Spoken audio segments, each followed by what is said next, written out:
La famille, j'espère que vous allez très bien et je suis très content de vous retrouver sur la chaîne pour cette nouvelle vidéo. Victoire du Real Madrid aujourd'hui face à Mallorca. On va débriefer ce match et je ne vais pas vous mentir, j'ai failli dormir sur le match tellement la première période a été vraiment ennuyeuse.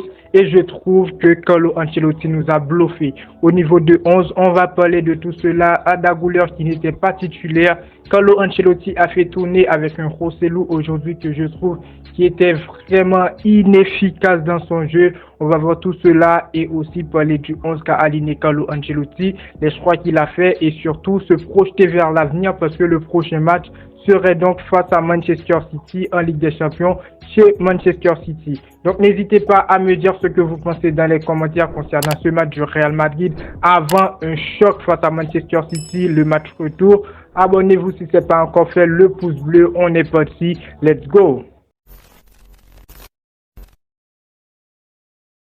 Victoire du Real Madrid aujourd'hui les amis face à Mallorca, chez Mallorca, match de Liga qui s'est terminé sur un score de 1-0 avec un but de Tchouaméni et comme j'avais dit bien, la première période et surtout le match du Real Madrid aujourd'hui n'était pas satisfaisant mais je suis satisfait. Pourquoi je suis satisfait? Parce que ça dit Liga et aussi ça reste sur une victoire. Le prochain match en Liga serait donc face le FC Barcelone. Le FC Barcelone qui va jouer ce soir. Mais on est assuré parce que le Real Madrid a gagné aujourd'hui. Plus 3 points qui restent très très importants. Malgré Carlo Ancelotti, il a fait tourner. Mais au final, on sort avec la victoire en Liga. Et on attend le match face le FC Barcelone. Ça ne risque vraiment pas d'être dangereux. Contrairement si aujourd'hui on avait perdu face le Mallorca. Donc, actuellement, le Real Madrid a fait les 3 points avant ce match face au FC Barcelone. On est bien assuré, comme je dis bien. Aujourd'hui, Carlo Ancelotti, il a décidé de faire tourner. Et comme j'avais bien dit dans la vidéo d'avant-match, je pensais que Carlo Ancelotti allait aligner des joueurs comme Vinicius, Rodrigo pour leur donner beaucoup plus de rythme avant d'affronter Manchester City. Mais Carlo Ancelotti a fait tourner dans certains postes comme Nacho aujourd'hui qui a été titulaire. On va voir le 11 global. On avait Lunin au but. Dans la charnière centrale, Nacho, Rudiger. En latéral, on retrouve Vasquez, Mendy. Un milieu de terrain à 4 où on retrouve Modric, Tchouaméni en 6, Valverde, Bellingham. Et dans le secteur offensif, on retrouve Joselu aujourd'hui qui a été invisible durant tout le match avec Brahim Diaz qui a tenté des choses quand même. Mais au niveau du secteur offensif, le Real Madrid était dégueulasse les amis. Donc voilà. Pour moi, aujourd'hui, Carlo Ancelotti, il a fait tourner. Mais Carlo Ancelotti, tu nous as bluffé. Pourquoi tu as fait tourner et on n'a pas Arda Güler titulaire? On a Valverde qui est titulaire. À la fin de la journée, j'ai envie de dire, Valverde n'est pas une machine. À un certain moment, le joueur, il doit se reposer. Et on a Relevo qui nous a sorti un 11 avec Arda Güler titulaire. Je pense aujourd'hui, Carlo Ancelotti nous a bluffé.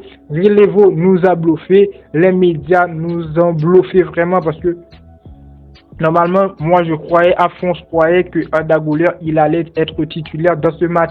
Donc voilà, le 11, à un certain moment, on dit Carlo Ancelotti, il fait reposer Rodrigo, il fait reposer Vinicius. Malgré Vinicius, il est rentré lors de la deuxième période, très tard dans le match.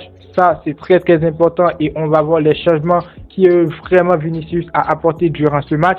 Mais je trouve aujourd'hui, Carlo Ancelotti, pour peut-être 25-35 minutes, c'était le jour d'Arda Güler. Arda Güler devrait être sur le terrain. Parce qu'au niveau de match aujourd'hui, le Real Madrid n'a pas donné une très bonne prestation comme on l'attendait. Parce que oui, on a joué le 15e du classement. Aujourd'hui, on avait en face un Real Madrid, je trouve, qui a été quand même bon au niveau du secteur défensif, au niveau du milieu de terrain, mais au niveau du secteur offensif, ça a été vraiment une catastrophe. D'une part, on a Joselu qui est invisible, Joselu qui ne sait pas faire des appels de balles. Joselu, les amis, aujourd'hui, pour moi, son match, ça n'a pas été bon.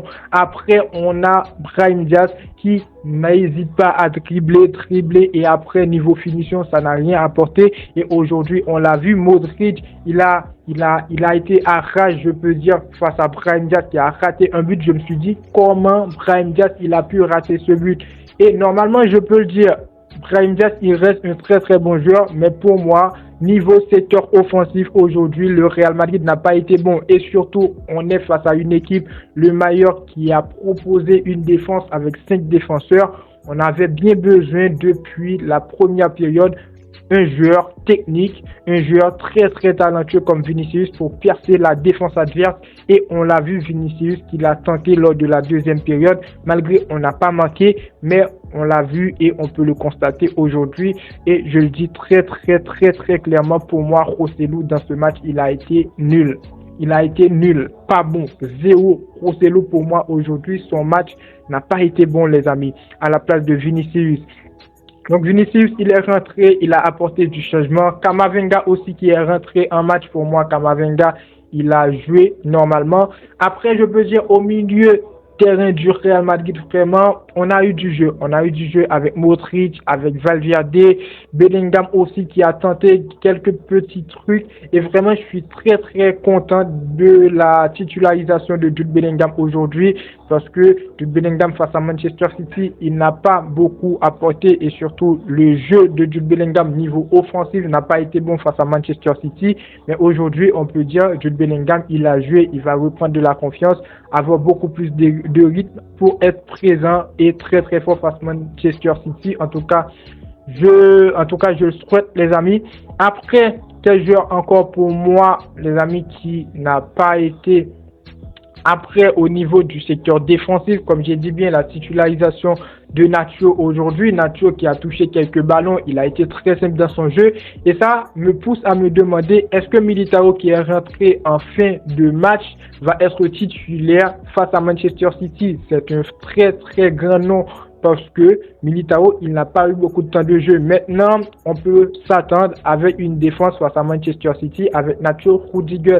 Je ne dis pas que ce serait la défense parfaite, mais aujourd'hui, on a vraiment joué une équipe de Mallorca qui n'a vraiment pas branlé la défense du Real Madrid. Au niveau du secteur offensif de Mallorca, ça n'a pas été trop dur avec la défense du Real Madrid.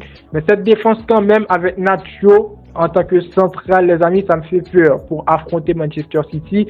Mais au final, on va dire, on n'aura pas de Tchouaméni. Au final, on est d'accord que Nacho et Rudiger, ils seront titulaires face à Manchester City. Donc, pour vous dire, aujourd'hui, le match du Real Madrid, je suis satisfait parce que Carlo Ancelotti, il a fait tourner dans un sens où on a vu Vasquez, on a vu des joueurs qui n'ont pas joué avec le Real Madrid depuis quelques jours. Mais aujourd'hui, je pense que Carlo Ancelotti, comme j'ai dit bien, il nous a bluffé. Il aurait dû mettre Arda Güler dans ce match. Arda Güler qui n'a pas eu même 10 minutes de jeu. Donc voilà, Arda Güler, il n'était pas présent dans ce match. Pour moi, Carlo Ancelotti, il aurait dû mettre Arda Güler, les frérots. Après, on avait un Real Madrid, comme j'ai dit bien, il n'y a pas beaucoup de choses à débriefer. Tout simplement, c'est la victoire. La victoire, parce qu'actuellement, on dit on a les 3 points, on attend le FC Barcelone en Liga. Et donc voilà, on va gagner cette compétition. Maintenant, pour la suite, c'est qu'aujourd'hui, moi, comme j'ai dit bien, je pensais que le Real Madrid allait aligner des joueurs de taille pour voir comment sera le rythme face à Manchester City. Malgré aujourd'hui, si Rodrigo il était présent, si Vinicius il était présent, on allait marquer beaucoup plus rapide dans le match, parce que la défense à 5 de Mallorca, ça fait pas autant peur. Après, l'équipe jouait bloc bas, mais on avait besoin des joueurs techniques comme Rodrigo, comme Vinicius.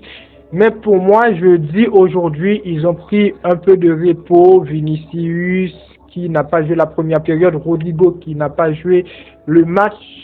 Donc voilà, pour moi, je pense que le Real Madrid peut se dire, on est prêt pour affronter Manchester City mercredi. Mais le match aujourd'hui, la victoire c'est importante, mais la prestation pour moi, ça n'a pas été bonne. Ça donne envie de dormir, les frérots. N'hésitez pas à me dire ce que vous pensez dans les commentaires. Pour la suite, on attend le match face à Manchester City. Mercredi, je vous ai demandé de me poser des questions dans un post communauté, et je vais répondre. N'hésitez pas à poser vos questions, et aussi en commentaire de cette vidéo, ce serait très très important. Donc voilà, on va affronter Manchester City, c'est l'objectif. On doit se qualifier, les amis, pour la demi-finale. Et n'hésitez pas à me dire ce que vous pensez dans les commentaires concernant ce match face à Mallorca aujourd'hui. Le Barça qui va jouer ce soir, j'espère que le Barça va terminer sur un match nul ou une défaite, parce que Xavi, il a fait tourner totalement, et je comprends son choix. N'hésitez pas à donner vos vos avis, comme je dis bien, dans les commentaires. Petit débrief tout simplement de ce match du Real Madrid, prestation que je trouve qui n'a pas été parfaite, mais donnez vos avis, likez si vous aimez la vidéo. Et moi, je vous dis à très bientôt, à demain pour une nouvelle vidéo. Ciao, ciao.